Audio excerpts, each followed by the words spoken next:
Hi everyone, it's Sonia here. I've got an update for you today. Klaus Schwab, otherwise known as Dr. Evil, is worried about a cyber pandemic of cyber attacks. So today I'm going to talk a little bit about what is exactly he worried about and how likely is this to happen, and if it does happen, are there some things we can assume about how it happened. Before I start, I just want to remind you, watch the news and you know, nothing is normal now. Things are getting worse and we probably won't return to our old lives ever again. It means food shortages are in our future. Make tomorrow's survival your top priority by building an emergency food supply right now. My Patriot Supply are the go-to experts in emergency preparedness. Right now, you can save up to $100 off a 4-week supply of their delicious and nutritious food that lasts up to 25 years. But you might need it as soon as next month if things continue to get worse. Don't let yourself get caught unprepared, not when you can get a 4-week supply of emergency food shipped right to your doorstep. Go to preparewithtruthergirls.com right now. That's preparewithtruthergirls.com. So okay, Dr. Evil is very worried about what could come next, and I'm going to play this video. I'm going to watch it with you and we're going to talk about this a little bit. Before I do that, in case you don't know who Klaus Schwab is, he is the founder and executive chairman of the World Economic Forum. He's also the author of a book called COVID-19, The Great Reset, and another book on the Fourth Industrial Revolution. So the World Economic Forum, if you go to their website, you'll see that they are talking a lot about this thing called the Great Reset. You guys, if you notice like a kind of sarcastic tone in my voice, it's not that I don't care. I mean, I'm a little bit laughing at the absurdity of it all because it's just so in your face. And we'd been warning about this for like 10 years. People said, here's your tinfoil hat. And actually now here it is on the World Economic Forum website, the Great Reset, which I have a feeling is not going to be so great for most of us, except maybe for the very, very rich at the top of the pyramid. There's an urgent need for global stakeholders to cooperate in simultaneously managing the direct consequences of the COVID-19 crisis. Notice that they use the word stakeholders. Interesting. I wonder what they could mean. To improve the rest of the World Economic Forum is starting the Great Reset Initiative. They're telling you themselves. They're starting the Great Reset Initiative. These are the people who are behind this idea that COVID-19 equals we need to change the entire world, reset everything, and go into like a whole different structure of living, which involves abolition of personal property, I mean, as they say on their own website. Yeah, it's all to save the environment. We have to change everything, and unfortunately that includes you no longer having any personal property, but don't worry about it, the government will take care of everything, and it's gonna save the planet. Anyhow, the looming crisis that Klaus Schwab is worried about right now is a cyber pandemic. So, okay, let's watch the video. We all know, but still pay insufficient attention to the frightening scenario of a comprehensive cyber attack. Comprehensive cyber attack, he would mean worldwide. This is the grid will go down scenario that people have worried about.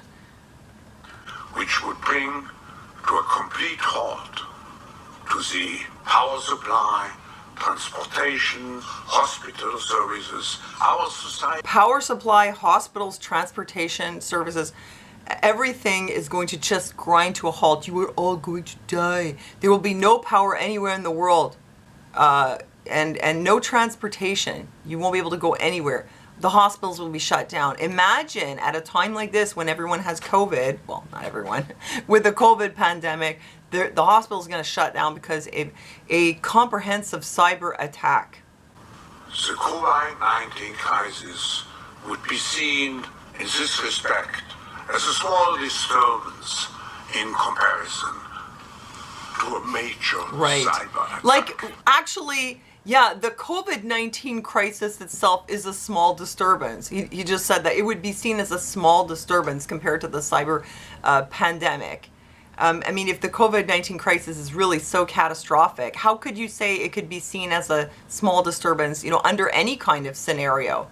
I mean, this is what has brought us to where we are right now, right? It's the COVID-19 pandemic crisis, which is so huge that it requires us to have a complete reset of everything about our lives and our world. To a major cyber attack.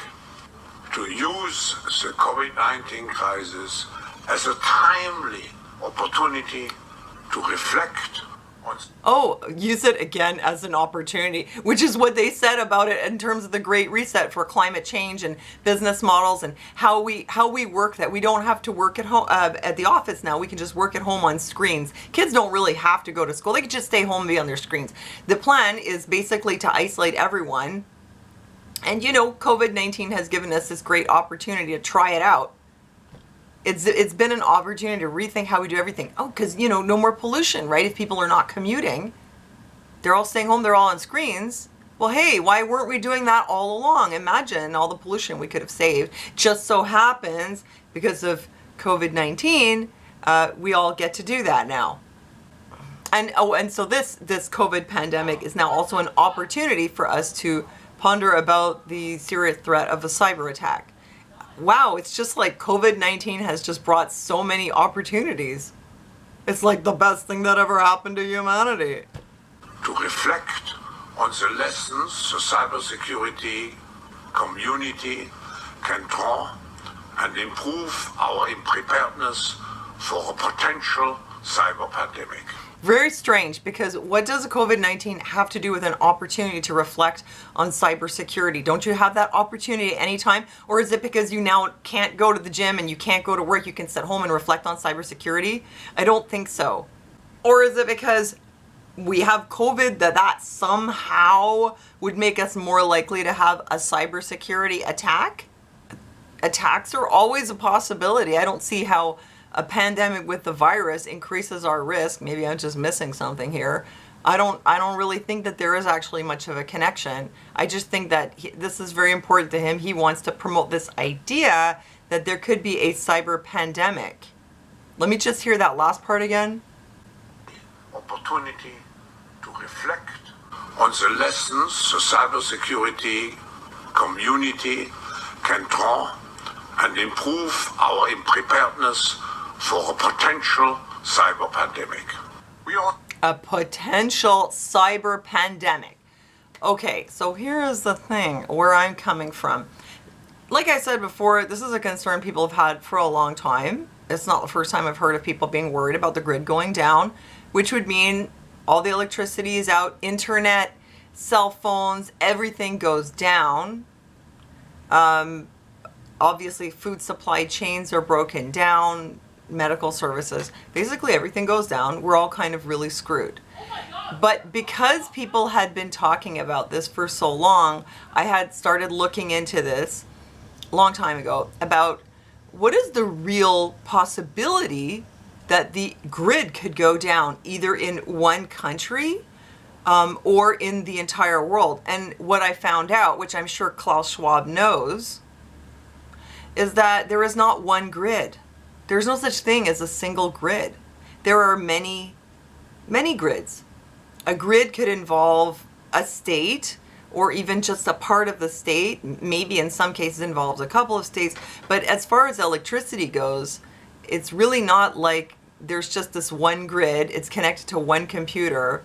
There's one button. If you get to that button and you push it, or there's like one program, and if you can get in there, you're going to shut all of America down or all of Canada down or really of any country.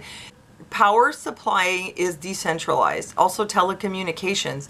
It's not like there's just one country that takes care of it. So it's like a network of many different companies and different sources of telecommunications and of energy working together.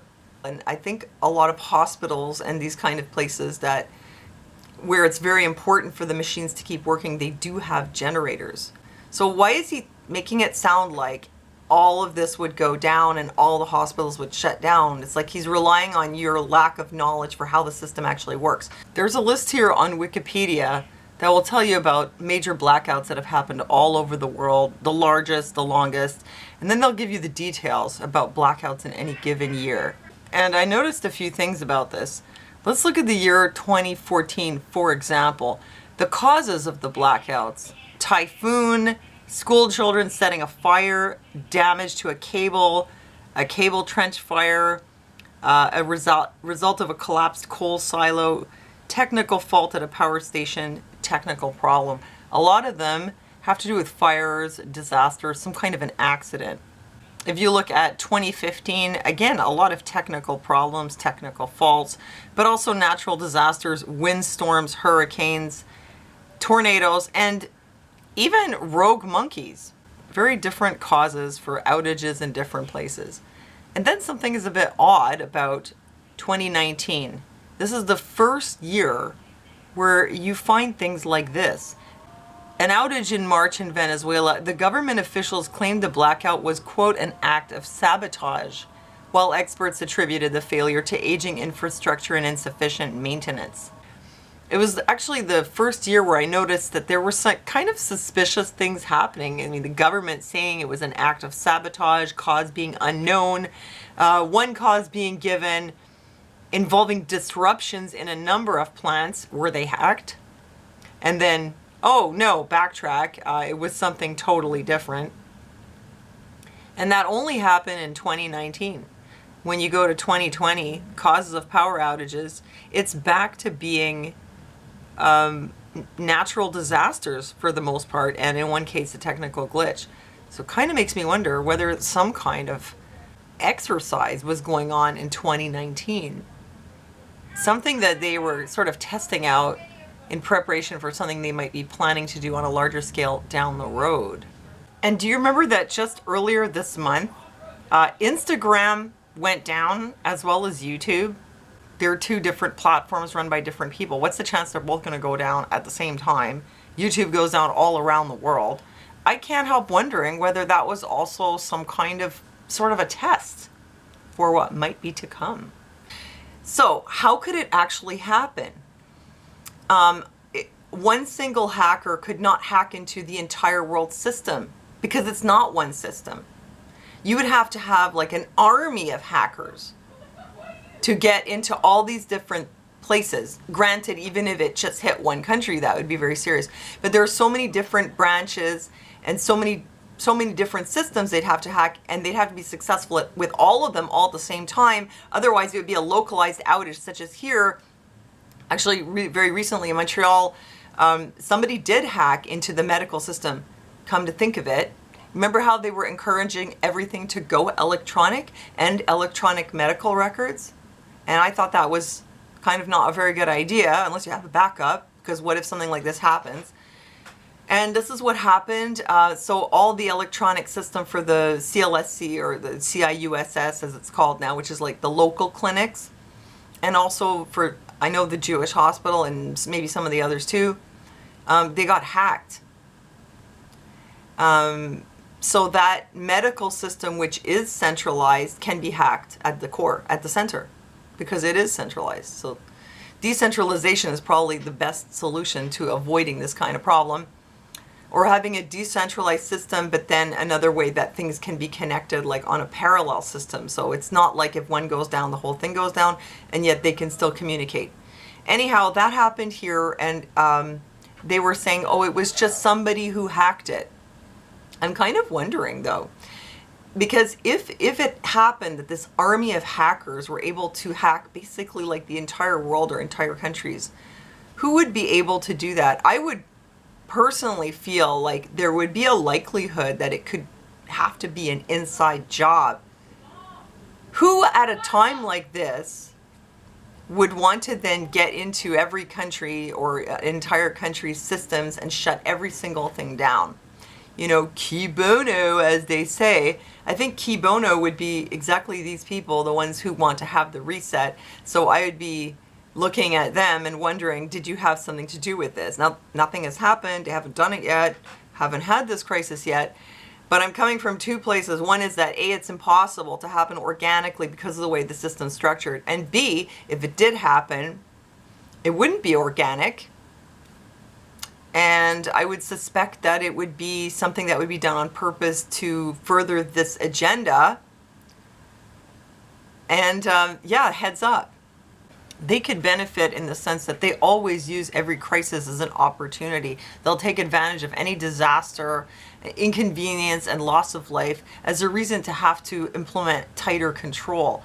On the other hand, they might be genuinely worried that getting hacked could disrupt their agenda because they use the media, the social media, as a way to control people, to get people what they want to do. So warning about hacking could mean that they want to implement tighter control systems where they have more control, ostensibly to prevent hack attacks for your safety, but really it would be so that they can make sure that they can maintain control. So I suspect that Dr. Evil, he either knows something or he's plotting something evil, you know, which he would do, right?